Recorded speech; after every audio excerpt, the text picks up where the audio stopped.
Give me a minute. This is Pavel Durov, who invented Telegram, basically. And anybody that's ever asked me, especially Americans, what I think of Telegram or how to install it or anything like that, I tell them don't. Do not. Telegram is nothing but a BBS with pictures. That's all it is. The indexing is terrible. Search features are terrible. It's a nightmare. It's a piece of shit. Nobody should use it, but they love it over here. First to market gets 50% share, right? And that's the reality with Telegram in Eastern Europe, especially in Russia and Ukraine. Everybody here uses it. You have to be on it. But despite it being a piece of shit, that's not the only concern. The other concern is that it might as well be called Kremlingram. And there's a guy, Yaroslav, I'm going to say his name wrong, Anzuniak, who's got a company called Fourth Law AI, fourthlaw.ai. And he's done some great investigative journalism into how the Kremlin co-ops Telegram in order to get information about opposition groups. But that's not all that the Kremlin uses it for. The military uses it for everything from sending target coordinates for artillery strikes to troop movement information. And this guy has the decryption keys.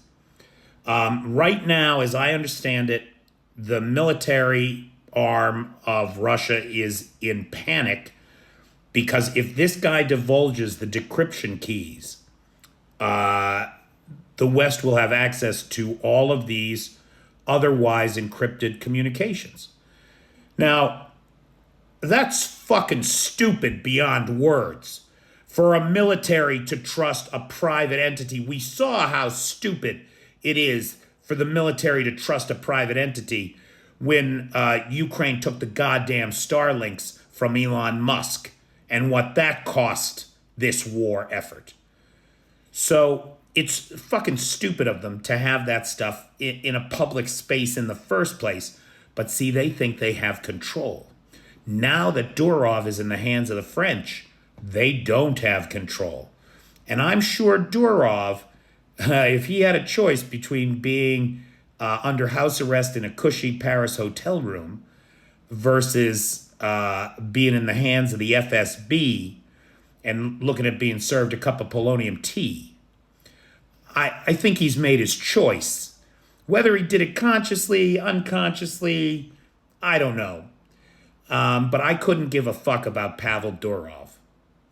What I do care about is the information that he could provide that could help end this war. That's what I'm interested in. As far as the charges against him, there is no doubt that his platform has been used to facilitate crimes of all kinds. And that's a problem. That's a problem.